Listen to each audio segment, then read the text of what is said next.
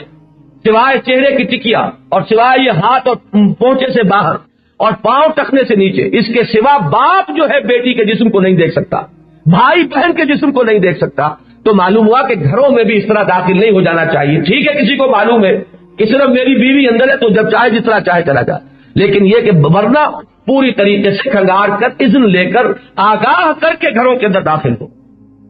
ذالکم خیر لکم لعلکم تذکرون، یہی تمہارے لیے بہتر ہے اگر تم واقعتاً نصیحت حاصل کرنا چاہتے ہو.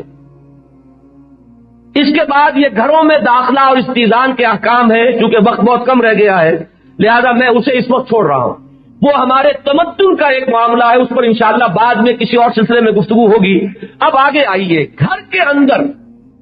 چونکہ گھر کے داخلے سے بات شروع ہوئی ہے، اب اس کو ذہن میں رکھیے ربط، لہذا اب جو گھر کے اندر پردہ ہے اس کی بات ہو رہی ہے. یہ باہر نکلنے کی شکل میں غیر محرموں کے لیے تو معاملہ آ چکا، اب گھر میں داخل ہو کر کیا ہے؟ قل للمؤمنین یغضوا من ابصارہم ویحفظوا فروجہم. نبی اہل ایمان مردوں سے کہیے کہ وہ اپنی نگاہیں نیچی رکھیں اور اپنی شرمگاہوں کی حفاظت کریں. ذالک ازکی لہم، یہی ان کے لیے زیادہ پاکیزہ طریق عمل ہے. ان اللہ خبیر بما یصنعون، جو کچھ وہ کر رہے ہیں اللہ تعالیٰ اسے باخبر ہے. وقل للمؤمنات یغضضن من ابصارہن ویحفظن فروجہن ولا یبدین زینتہن، اور اہل مومن جو خواتین ہیں اہل ایمان ان سے بھی یہ کہیے کہ وہ بھی اپنی نگاہیں نیچی رکھیں اور اپنی شرمگاہوں کی حفاظت کریں اور اپنی زینت کو ظاہر نہ ہونے دیں سوائے اس کے کہ جو ظاہر ہو ہی جائے. الا ما ظہر منہا پر یہ بھی اصل میں جہاں بھی موقع مل جاتا ہے انگلی رکھنے کا، وہاں بڑے بڑے محل جدید دور کی جو جدید فیشن کی جو پرستار خواتین ہیں انہوں نے تعبیر کر دی ہے. الا ما ظہر منہا کیا ہے وہ میں پہلے عرض کر چکا ہوں. عورت کا قد کاٹ، اس کے جسم کی جو ساخت ہے یہ خود اپنی جگہ پر ایک زینت ہے. یہ کتنا ہی آپ چھپانے نہیں چھپ سکتی، یہ تو ظاہر بات ہے کہ خود بخود ظاہر ہو جانے والی چیزیں ہیں. آخر ہاتھ ہے، ہاتھ کی بھی ساخت ہے، ہاتھ کے ساخت میں ایک حسن ہے، انگلیوں کے اندر بھی ایک حسن ہے. اب یہ چیزیں تو ہیں کہ اگر ان سب کے اوپر پردے ڈال دیے جائیں باہر نکلتے ہوئے، تو میں عرض کر چکا ہوں کہ عرب خواتین کا میں نے اپنی آنکھوں سے یہ طرز عمل دیکھا ہے، وہ بدوی خواتین کے ان کے ہاتھوں پر دستانے اور پاؤں میں جرابے، لیکن یہ کہ گھر کے اندر تو بہرحال ایسا نہیں ہو سکتا.